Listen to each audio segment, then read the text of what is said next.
Dalam transmisi mobil manual, ada pengemudi yang menekan sebagian pedal kopling agar mesin beroperasi lebih lancar. Ada juga pengemudi yang bahkan memiliki kebiasaan mengistirahatkan kaki mereka di pedal kopling. Ini dikenal sebagai kaki menempel kopling. Namun, tahukah Anda bahwa kebiasaan ini benar-benar buruk untuk mobil Anda? Untuk memahami bagaimana kopling yang ditekan sebagian dapat membantu mesin beroperasi lebih lancar, tetapi juga mengapa kebiasaan ini dapat merusak mobil Anda, pertama-tama, kita harus mempelajari dasar-dasar pengoperasian mesin pembakaran dalam dan juga kopling. Mesin adalah otot mobil. Mesin menghasilkan gaya pendorong yang diperlukan untuk memindahkan kendaraan. Perlu dicatat bahwa torsi yang dihasilkan oleh mesin pembakaran dalam bervariasi tergantung pada kecepatan mesin. Dalam kondisi berkendara normal, gaya penggerak yang dihasilkan oleh mesin lebih dari atau sama dengan gaya yang menolak gerakan mobil. Namun, apa yang terjadi jika hambatan lebih besar dari gaya penggerak di roda?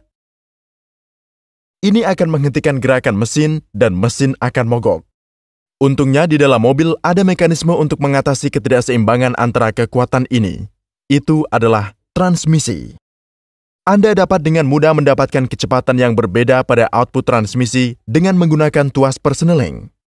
Karena daya yang dihasilkan adalah hasil torsi dan kecepatan sudut, Anda akan bisa mendapatkan torsi yang lebih tinggi atau sebaliknya dengan mengurangi kecepatan output. Singkatnya, kapanpun kendaraan membutuhkan lebih banyak torsi atau pasukan torsi dari mesin terlalu rendah, Anda harus turun ke gigi yang lebih rendah. Mari kita lihat contoh dari kedua kasus tersebut. Untuk mendaki bukit ini, kendaraan membutuhkan torsi tinggi. Inilah alasan mengapa Anda menggunakan gigi yang lebih rendah di atas bukit. Jika tidak, mesin akan mogok. Ketika RPM mesin terlalu rendah, torsi yang disuplai oleh mesin juga akan terlalu rendah. Ini terjadi saat mobil dihidupkan, sehingga untuk mendapatkan torsi roda yang tinggi, Anda harus menstarter kendaraan dengan gigi rendah. Ini mencegah mesin berhenti saat mobil menyala. Ini adalah cara profesional untuk menghindari stall mesin. Setiap kali kebutuhan akan torsi tinggi atau pasukan torsi terlalu rendah, Anda harus beralih ke gigi yang lebih rendah.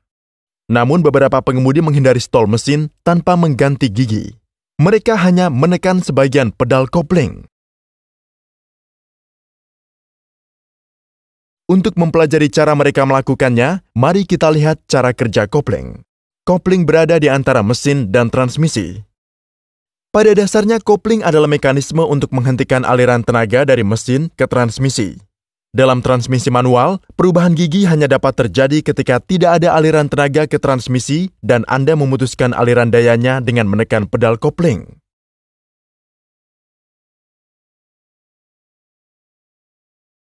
Sekarang, kembali ke teknik kopling. Bayangkan situasi ini. Di sini pengemudi mengoperasikan kendaraan dengan gigi yang tinggi tetapi dengan putaran mesin yang rendah. Torsi yang disuplai oleh mesin berjumlah rendah karena kecepatan mesin yang rendah dan juga karena memakai gigi tinggi. Torsi tidak diperkuat. Situasi ini pasti akan mengarah ke stall mesin. Alih-alih menggunakan gigi yang lebih rendah, pengemudi menekan pedal kopling secara parsial. Ini berarti bahwa mesin sebagian terlepas dari transmisi dan beban pada mobil sangat berkurang. Ini secara instan menyelamatkan dari keadaan stall mesin.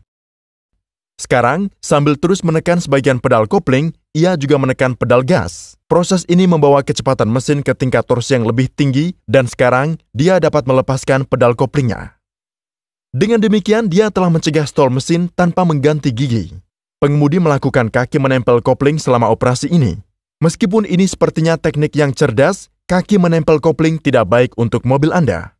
Mari kita lihat mengapa. Dalam kopling, gerakan dari roda gila dipindahkan ke transmisi dengan bantuan cakram gesekan.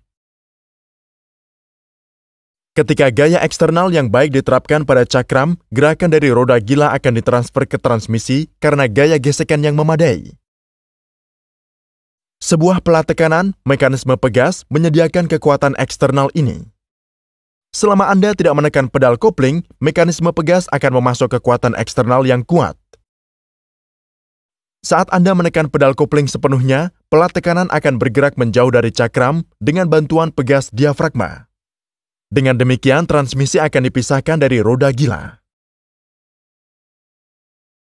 Singkatnya, ketika Anda tidak menekan pedal kopling, cakram gesekan dan roda gila akan bergerak bersama-sama, dan ketika Anda menekannya sepenuhnya, cakram gesekan dan roda gila akan dipisahkan. Tapi, bagaimana jika Anda hanya menekan pedal kopling secara parsial?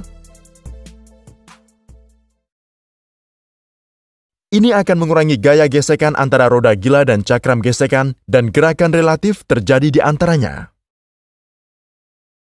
Ini pasti akan menyebabkan keausan cakram. Inilah sebabnya mengapa ketika mengendarai kendaraan transmisi manual, Anda harus menekan pedal kopling sepenuhnya atau Anda tidak boleh menekannya sama sekali. Tekanan parsial pada pedal kopling akan merusak cakram gesekan dan roda gila dengan sangat cepat. Dalam situasi tertentu, tidak mungkin untuk menghindari kaki menempel kopling. Namun, dalam situasi yang tercantum di sini, Anda pasti dapat menghindari operasi ini. Mohon untuk menjadi salah satu pelindung kami. Dan lain kali saat Anda mengemudi, cobalah untuk menghindari menekan sebagian pedal kopling. Terima kasih.